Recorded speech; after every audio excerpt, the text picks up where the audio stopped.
This is Chai. I hope you're doing great. In today's video, we're going to continue our lesson from yesterday's video and we're going to talk about how you can destroy the wicked. So let's start our video.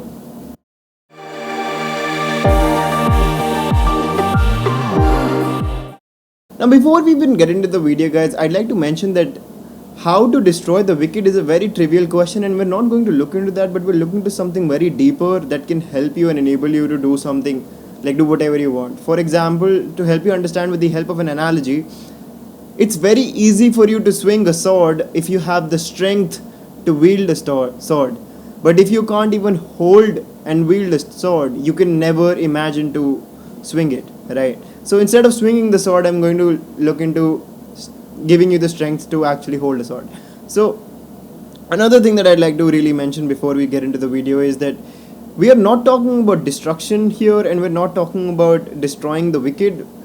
Our first priority is always going to be safeguard our own interest, and with that in mind, you should always make sure that you avoid these individuals as much as you can. But if it is an unavoidable confrontation, let's prepare ourselves for that particular moment. So with that, let's get into the topic.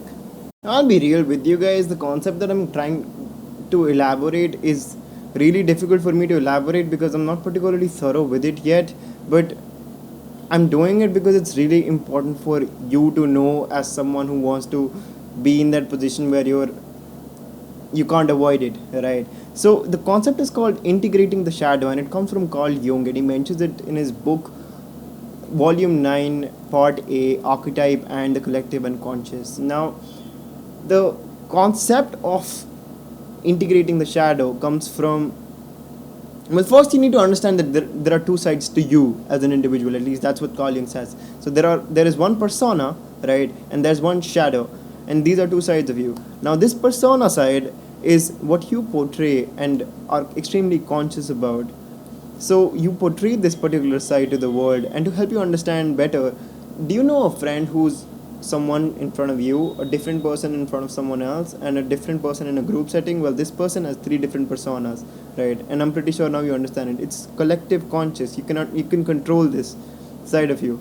The other side of you is called shadow, and you can't particularly control this side. This has positive and negative traits both, and this is that side of you that you have been inhibiting for a long time. So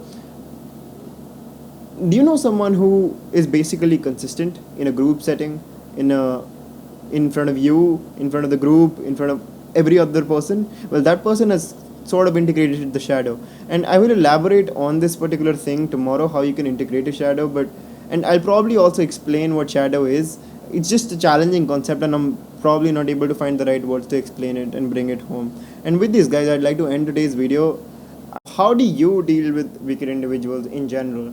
And we'll continue this discussion in tomorrow's video. So like the video if you like the video, dislike the video if you dislike the video, and make sure you share it with your friends, and you can hit me up on my Instagram and everything. And this is Chai signing off.